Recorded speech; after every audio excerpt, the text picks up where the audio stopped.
Welcome back to Boston, where the Golden State Warriors have won their fourth NBA championship in the last 8 years. And for that man, Steph Curry, it is impossible to overstate the historical significance of what he has done this year and in these last few weeks, winning his first NBA Finals MVP and cementing, I believe, beyond any remaining doubt that may have existed, his place among the game's immortals. I'm Mike Greenberg with Stephen A. Smith, Michael Wilbon, and Jalen Rose after a sensational performance from the Warriors tonight on the road. A 21-0 run in the first half, and they really never were fully challenged the rest of the way. I mean, you just got to give credit where credit is due. Remember, most of that 21-0 spurt was with Steph Curry on the bench. Jordan Poole came in and hit a couple of big threes, and they just blitzed the Boston Celtics, and they seemed ill-equipped. They seemed shook, for crying out loud. They couldn't do anything. Jason Tatum has 11 points with about 2 minutes left in the first half and spent the rest of the game with a grand total of 2 points. Jaylen Brown tried. He had 34 points, but it just wasn't enough. And I thought that Draymond Green played a sensational game. He was rebounding. He was playing with force. He blocked the shot. He was pushing the ball up the court, hitting open spot, finding open shooters and what have you. You just look at the collective effort of the Golden State Warriors. That's exactly what Boston couldn't give you. And it's just that simple. The better team won the championship tonight. There comes a point in most series in team sports in which both teams understand who the best team is. That actually happened in Game 3. I mean, the Celtics were trying their best. They wanted to hold it off. But inside, I mean, it will get to a point in which people talk over the summer about when they knew they had issues, and coaching staffs admitted to others, you know, what happened. The Warriors revealed themselves as the better team then. And Boston spent the rest of the time trying to figure it out. Coming into this game, the Warriors knew and said to themselves, if not many outsiders, that they were going to score tonight. They knew they were going to score. They were certain of this. So they had discovered what they needed to discover about Boston's great defense, and that was it. And once they had made that discovery, even when Steph Curry was 0 for 9, they still got away with it. And from three-point. And tonight, they put enough of it together to see brilliant Golden State at their championship best. And so, Jalen, we should talk about Steph Curry and what this means for him. As one who played this game for so many years yourself, and Steph, now we see him putting the final pieces on the resume that may have been missing. How do we describe what this means? This is the beauty for media and fans. Now people are going to wake up tomorrow and say, whose era is this again? Because Steph Curry got 4 championships, and he's still possibly climbing. But I want to talk about something nobody's going to say about Steph Curry. His defense. The one thing the Boston Celtics consistently try to do was take advantage of him on defense. They were 3 for 12 when Steph was guarding someone. With 6 turnovers.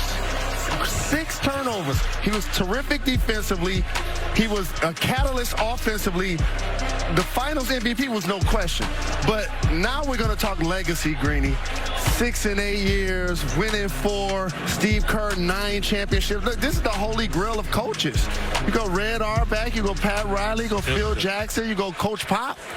And now Steve Kerr's in that conversation. Amen. This win elevates both of those guys. Top 5 without question to me. Steve Kerr's top 5 coach in the history of basketball. When you look at the level of credentials, 6 championships, 6 finals appearances in 8 years. You're thinking about, you're looking at the 4 championships that they've now won. I can't say enough about the job that he's done. There's just no way of getting around it. And I look at Steph Curry, I religiously say he's the greatest shooter God ever created. But look at what he does tonight. You switching, you got Al Horford out on them on the perimeter. He could say, you're saying I got a taller guy on him. What does Steph Curry do? Drive around him. He scored 4 layups. How about Went that? to the basket 4 different times in the fourth quarter.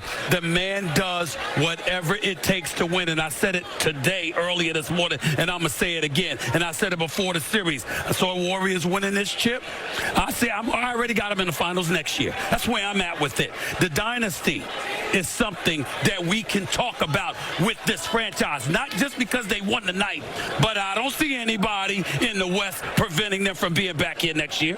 And they have good young players that may be coming along as well, names that basketball fans may not know yet, but at some point soon they will. So the Warriors are the world champions again for the 4th time in 8 years. And for this group, our NBA Countdown A four-time champion, two-time MVP, won a couple of scoring titles, a perennial All-NBA, and gets that one trophy, the Finals MVP, after tonight's victory. Clearly one of the great players in the history of the game. Anybody wants to doubt that, wherever you want to put him, that gets all silly and ridiculous. But he is one of the most unique players, Mark, that's ever played. He absolutely is. And the lazy reporting, which we all have done, is call him the greatest shooter of all time. No, he's one of the greatest players that this league has ever seen. And the sacrifice that he puts his body through to make guys around him better hasn't been seen in the history of this game, in my opinion. And Jeff, from the get-go, it's always been about team and about winning. Yes, sir, he likes to dazzle the crowd, but his goal every night when he takes the floor is to get a victory. It is, and the thing I've always appreciated beyond his great skill level is he's improved as a defender. He's an outstanding rebounder for a guard, and I think those nitty-gritty type stuff lead directly to winning. So when you see your best player commit to the hard parts of the game, which is defense and rebounding, and then you add to it like that, these special skills that he has, you've got great leadership. And I think what people don't talk about, because he's not long-winded in what he says, is that he is a truly outstanding leader. So you look at this team now, 6 finals in 8 years, 4 titles in 8 years. Again, the only 2 years that they did not get to the finals, they had devastating injuries, including one key player the entire time, and Curry pretty much missed one entire season except for 5 games. The dynasty thing gets tossed around sometimes a little too easily, but they are certainly one of those teams that you could say in their era was a dynasty.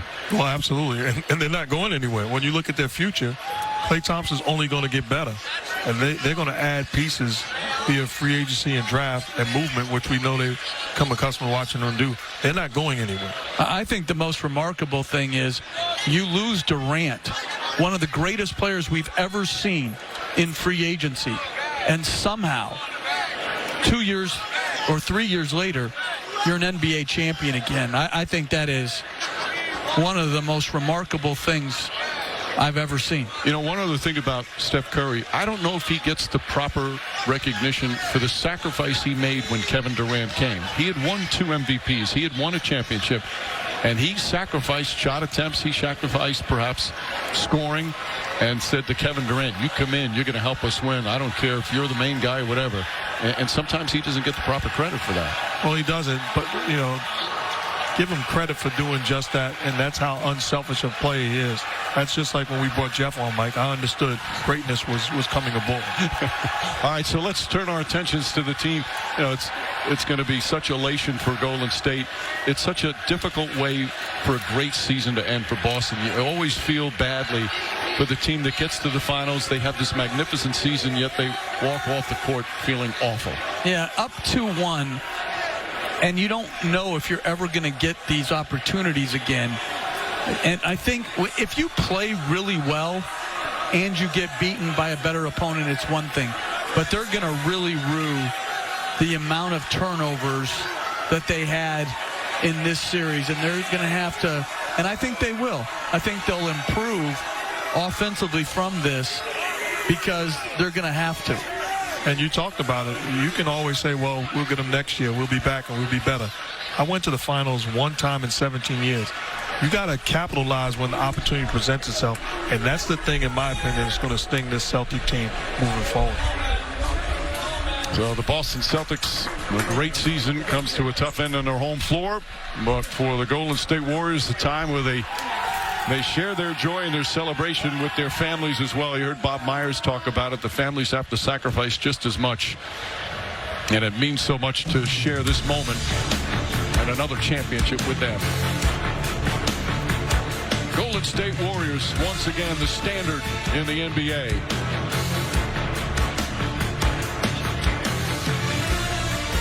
The party's just beginning. And I'm sure they're celebrating in San Francisco as well, as they take the NBA Finals in 6 games.